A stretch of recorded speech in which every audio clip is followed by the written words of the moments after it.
proceeds from last night, I believe. $500. Not bad for a little town. 500? No. Is that the loot? Why did you do it? Do what? Take the money. I took it to give to you, Doc. Come on, let's put on the nose bag. That's a fine way to repay the man who befriended you. Yeah, I think so too. Let's Yeah. eat, Doc. Come on, soup's on.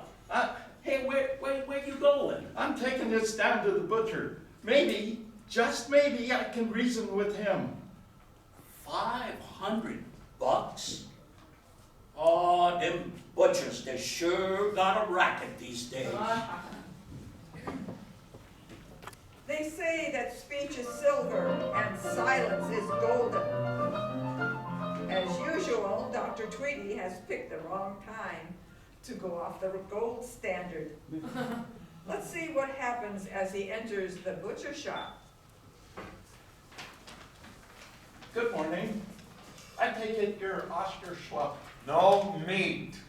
I'm here on a very confidential matter. No meat. It concerns the robbery last night. Naturally, you want the money back, and I dare say you'd be so glad to get it back, you would dismiss the charges against the person who took it. I dare say, wouldn't you? Would I? I ask you first. Look, you see this meat cleaver? Sharp, isn't it? You see this chicken neck? Watch. That's what I do if I catch the guy who has my dough. Now, what did you want? Do you have any fish?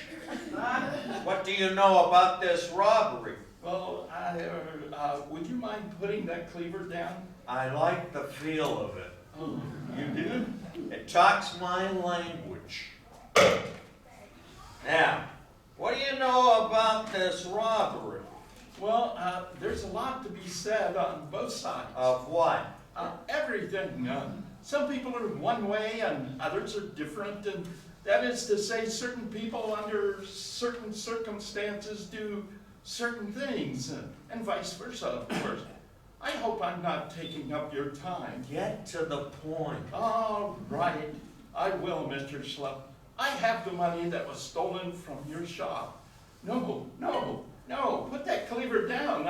I'm here on behalf of the person who robbed you. Oh, yeah? Who? That party prefers to remain anonymous. I'll anonymous him. Please, Mr. Schlupp, let me finish. The person is an unfortunate victim of his environment. As the twig is bent, so grows the tree. And this one is kind of crooked. Oh, yeah? Who knows?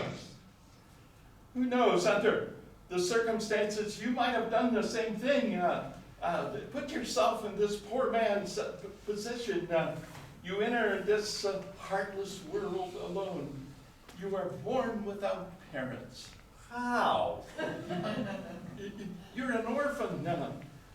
You have no mother to tell you what is right and what is wrong. And you drift through life trying to take things as you find them, and soon you're trying to find things to take. Who's a crook? No, the other man. Then imagine you meet a college teacher, a doctor of philosophy, a man of keen intelligence and a sound judge of character. And he takes you in and gives you a home, and you want to repay him for his kindness, and you do it the only way you knew how. You steal. Who steals? So take back your money and forgive this poor man. Withdraw the charges and trust me to do the right thing. And how much was stolen? $300. 300. I have 200 too much. There was 300 in the cash register and 200 in this drawer. Of course. Here's the 500. Now, shall we consider the incident closed? What about the broken window? Oh, of course. I'll pay for that out of my own pocket. Shall we say $3? Shall we say 5? 3. 5. And what about this lot? 5. 7. 3. 7. And what about the cash register? Cash register. It's broke. So am I.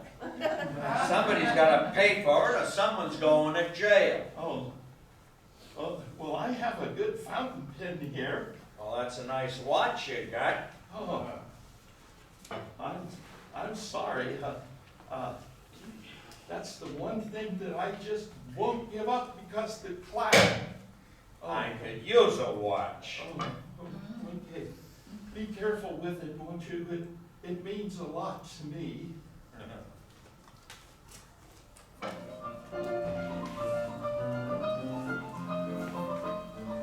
Hey, are you home, Doc?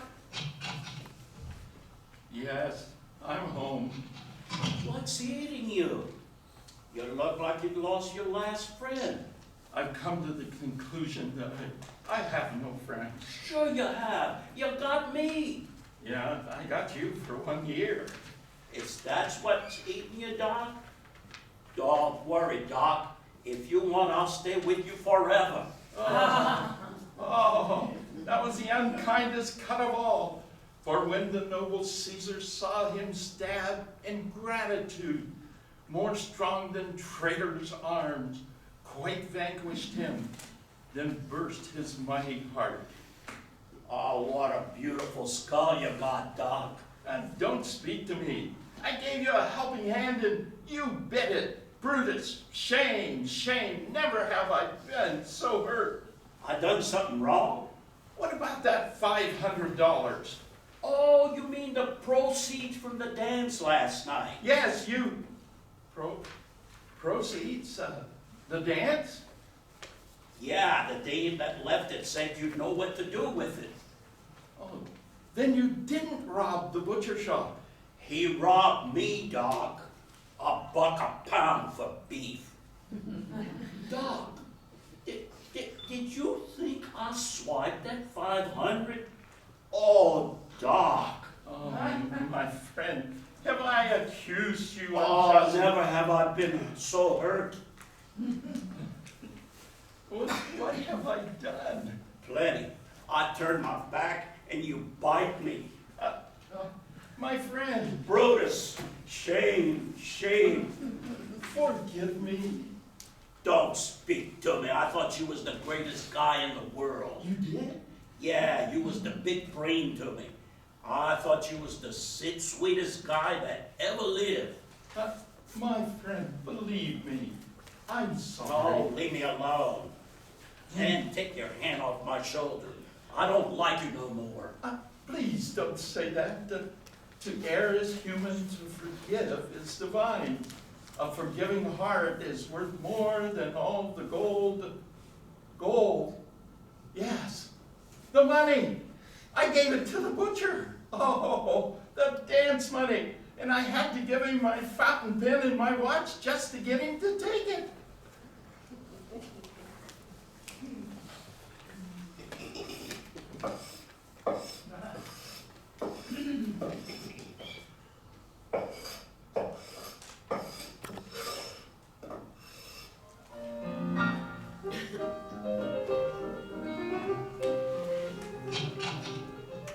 Hello, Mr. Schlupp.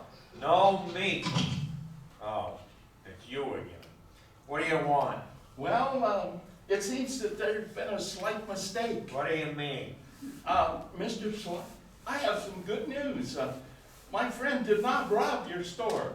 Oh, is that so? Now, if you give me back my $512 and my pen and my watch, we'll just forget the whole thing. Oh, just like that. Sorry, so sorry to have bothered you. No bother at all. Thank you. You see this meat cleaver? Yeah, but I want that money back. My friend did not rob your store. Then who did? That's just it. Who did? To give you a direct answer to a direct question, I think you did. What? In the first place, you said $300 was missing. But when you saw I had 500, you raised it to 5. Why? Well, I'll tell you why. You're a dishonest man. You robbed your own store, and I'll prove it. I suppose I busted my own window and crawled in through that little hole. No. You couldn't get through that little hole. I say the window was broken from inside. What are you talking about? Somebody tossed a brick through that window. It was lying right here. The brick couldn't have landed at this point. It's mathematically impossible. According to Euclid's calculus of tangents, differential and integral, let x be the brick and y be the window. In the advanced differential notation, we regard x as a suffix, which gives us our solution. You see, impossible. I tell you, somebody threw that brick in here. Oh, no. It was merely dropped here. To prove, and you can prove it by the depth of the indentation, a simple problem of trigonometry. But why go on? It's an open and shut case. You may fool the law of Hooksville, but you cannot fool the law of physics. Pardon me, I want to call the police. Wait a minute, wait, don't do that. Very well. You see, I lost a lot of dough on the races, and I was afraid my wife would find out. So I told her I was robbed, but I didn't know she would call in the police. Oh, that is no concern of mine, Mr. Schlupp. Just give me the money and the fountain pen and the watch, and I'll consider the case closed. Sure. Here you are. Thank you. But I still don't know how you figured it out. I didn't figure it out, but I'm an excellent judge of character.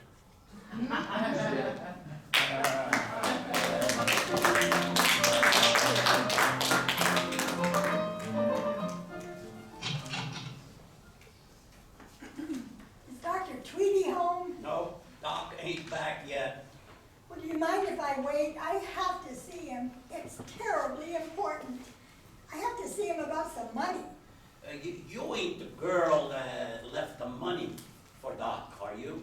The dance money? No, I don't know anything about that. I just want to borrow some money.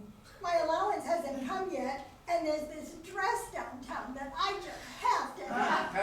And if I don't make a deposit on it, well, Oh, home again. All's well that ends well. oh, Dr. Tweedy, I came to get some money for... Oh, just one moment, please. I leave it over here, and here it is, $500. Count it. 500? Hey, But Doc, Young lady, my advice to you is to take that money and put it in hey, the bank. Doc, hey, Doc. Dr. Tweedy, And don't ever bother me again about money. gee, I won't have to. Now run along, run along. Gosh, Dr. Tweedy, thanks a million. Bye. Well, that's that. You should have seen me at the butcher shop. I was superb. A brilliant display of brain over brawn. You know, I would have made a wonderful detective. Now then, what were you trying to say before? Nothing, Doc, nothing. You're so happy. I just ain't got the heart to tell you.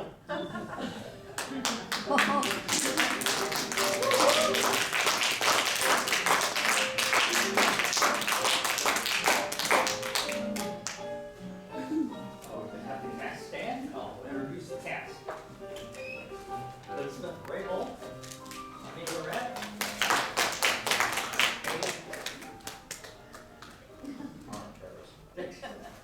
And Ann Balch? Wolf, Annie Flynn. Donna Doyle. Jerry Staten.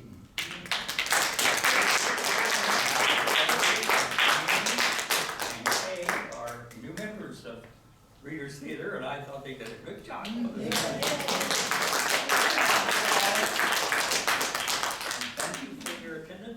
applause.